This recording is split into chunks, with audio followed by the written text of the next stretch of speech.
Përmbledhja e ngjarjeve kryesore të ditës në Radio 7. Seanca e jashtëzakonshme për zgjedhjen e presidentes është shtyrë përsëri për në orën 19. Shkak është bërë mungesa e kuorumit. Seanca ishte planifikuar fillimisht për në orën 10, u shty më pas për në orën 14 e së fundi për në orën 19. Në këto rrethana, pra për shkak të mungesës së opozitës dhe gjithnjë duke u përpjekur që t'i kemi ata në seancën për zgjedhjen e presidentit të Republikës së Kosovës, edhe për shkak të obligimeve kushtetuese, por edhe për shkak të interesit publik, unë po ju njoftoj që kjo seancë vazhdon sot në orën 19. Mesnata e së martës është afati i caktuar nga gjykata kushtetuese si afati i fundit për të zgjedhur presidentin. Në vijimin e seancës në orën 14, kryetare e Kuvendit Kosovës Albulena Axhiu ftoi sërish deputetët e opozitës të vinë në seancë për zgjedhjen e presidentit. Ajo madje ka thënë se opozita në vend që të mbetire kandidatëve të tërhiqen nga kandidatura për president duhet të vinë në seancë dhe të votojnë për kreun e shtetit si detyrim kushtetues. Në vend që të bëjmë presion, pra, në vend që të tërhiqen nga deklaratat, që i bëjmë presion kandidateve që të tërhiqen nga gara, që është në përputhje të plotë me Kushtetutën e Republikës së Kosovës, i ftoj ata që të vinë dhe nëse kërkojnë fjalë, do t'uaj kalojmë edhe fjalën, por jo që të flasin nga zyrat e tyre apo nga ambiente tjera për sa kohë po zhvillohet kjo seancë. Këtu është vendi ku flasim, argumentojmë edhe juridikisht, edhe politikisht. I lus ata që të vinë në këtë seancë. Përpara nisjes së seancës, Kuvendit të martë Albin Kurti deklaroi se po vazhdojnë përpjekjet për zgjedhjen e presidentit. Kryeministri i Kosovës u bëri thirrje deputetëve të opozitës të marrin pjesë në seancë, duke cilësuar si detyrim kushtetues. Po bëjmë përpjekje dhe po shohim nëse deputetët e opozitës do të vinë, pasi ata e kanë detyrim kushtetues të jenë të pranishëm dhe të marrin pjesë, është shprehur Albin Kurti. Kryetari e grupit parlamentar të Lëvizjeve Vendosje Arbëria Nagavsi para fillimit të seancës të jashtëzakonshme në Kuvend u bëri thirrje deputetëve të opozitës të marrin pjesë në këtë proces. Nagavsi përmendi dhe rastin e kreut të LDK-s Lumir Abdigjiku, ku ky i fundit i prezantoi nënshkrimet mbrëm për propozimin e Vjosa Osmanit si presidente. Ne po shkojmë në sallë sepse jemi të interesuar të zgjedhim presidentin edhe të presidenten, edhe të shmangim zgjedhjet. Edhe këtu, edhe tani ju bëj thirrje deputetëve të partive të tjera që të vinë në sallë edhe të ofrojmë mundësinë që të shmangim një palë zgjedhje të reja për më shumë të zgjedhim presidenten tashmë që kemi propozime të reja konkrete. Duke ju përgjigjur akuzave për shkelje të kushtetues, Nagavsi tha se është e rëndësishme që të gjendet një zgjidhje. Konsideroi që përtej fajsimit ose hedhjes së akuzave e rëndësishme është që të gjejmë zgjidhje dhe të zgjedhim presidentin e vendit, deklaroi Arbëria Nagavsi. Deputetja e Lëvizjeve Vendosje Arbëresh Kryeziu Hyseni përpara seancës së Kuvendit të Kosovës deklaroi se kandidatja për presidente i ka votat e nevojshme për të zgjedhur në këtë post. Ajo ka bërë thirrje deputetëve të partive opozitare që të jenë të pranishëm në seancë të marrin pjesë në raundin e dytë të votimit. Nëse jo, atëherë besoj se po shihet qartazi se kush është bllokuesi dhe kush dëshiron ta çojë vendin në zgjedhjet e reja, tha Kryeziu Hyseni.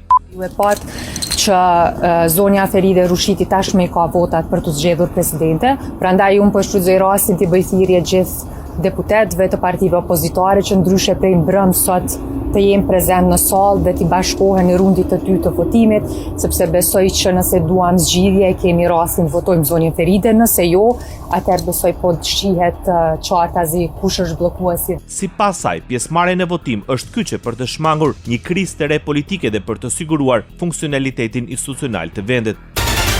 Partia Demokratike e Kosovës ka bërë të ditur se deputetët e saj nuk marrin pjesë as në seancën për presidentin e paralajmëruar për në orën 14. Isha shumë e qartë, nuk bëhemi pjesë e kësaj maskarade politike, u shpreh Vlora Çitaku. Zhvillimet politike rreth procesit për zgjedhjen e presidentit, Vlora Çitaku nga Partia Demokratike e Kosovës i komentoi si shkelje të kushtetutës dhe veprim të qëllimshëm politik. Çitaku tha se vetë ideja që me vetë dije i hyn një procesi për të zgjedhur personin që do të udhëheqë institucionin më të lartë në vend, duke shkelur me të dyja këmbët kushtetutën, flet shumë për mentalitetin e Albin Kurtit. Ajo kritikoi dhe përfshirjen e dy grave në këtë proces, duke u shprehur se përkeqardhja është që dy gra kanë pranuar të huazojnë emrin e tyre në një maskaradë të rrezikshme dhe antikushtetuese. Deputetja e PDK-s Ganimete Mysliu ka vlerësuar se Lëvizja Vendosje po dëshiron zgjedhjet e presidentit jashtë rregullave demokratike. Ajo ka bërë me dije se kjo është një rrëshqitje e rrezikshme drejt një forme të grushtit të shtetit.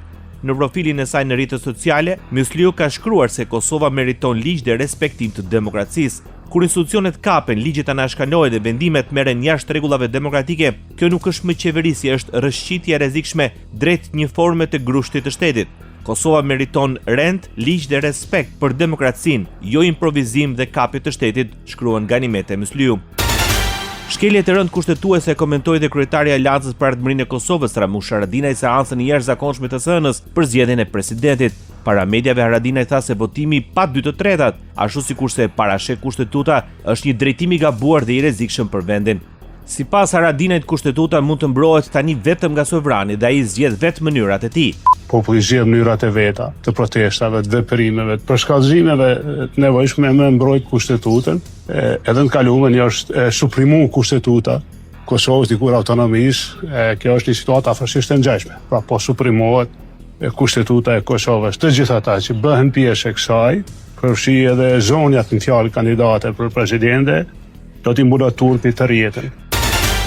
Nga ambientet e Kuvendit Kosovës, ish deputeti i LDK-s Arben Gashi ka komentuar situatën politike sa i takon çështjes së presidentit. Para mediave Gashi deklaroi se çdo përpjekje për ta tejkaluar rregullin kushtetues është shkelje e kushtetutës. Ai theksoi se përplasja sociale politike është e dëmshme dhe rrezikshme për Kosovën.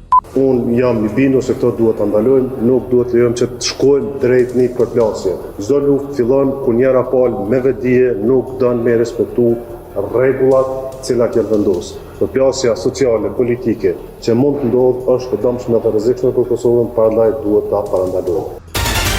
Instituti për drejtësi paralajmëron se situata e krijuar në Kuvend në përpjekje për zgjedhjen e presidentit përbën një cënim serioz të rendit kushtetues dhe të rregullave parlamentare. Sipas këtij instituti, mungesa e kuorumit për mbajtjen e seancës të jashtëzakonshme e bën të pavlefshëm veç zhvillimin e procedurës. Krahas asaj vlerësohet se çështja e nominimit dhe nënshkrimeve të deputetëve është trajtuar në kundërshtim me kuadrin kushtetues dhe praktikën gjyqësore. Thirrja për kryetarin në Kuvendit është që të respektojë kushtetutën dhe aktgjykimet e gjykatës kushtetuese dhe të mos procedojë me asnjë veprim në seancë nëse në sallë nuk janë të pranishëm 80 deputet.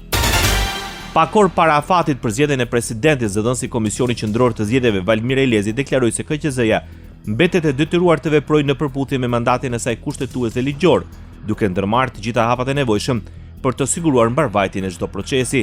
Elezi ka treguar se buxheti planifikuar për organizimin e zgjedhjeve të fundit parlamentare, të cilat ishin të parakohshme, ato të 28 dhjetorit, ka qenë në vlerën e 11.5 milion eurove, ndërkaq sipas raporteve të fundit jo përfundimtare për organizimin e atyre zgjedhjeve, janë shpenzuar rreth 7 milion euro. E marta është afati i fundit kushtetues për zgjedhjen e presidentit të ri. Deri më sot partitë nuk kanë gjetur konsensus rreth një emri që do të siguronte pjesëmarrjen e së paku 80 deputetëve në procesin e votimit për president. Opozita vendosi dje të bojkotojë seancën e jashtëzakonshme, ndërsa në sallë ishin të pranishëm vetëm 64 deputet nga 80 që duheshin për zhvillimin e seancës.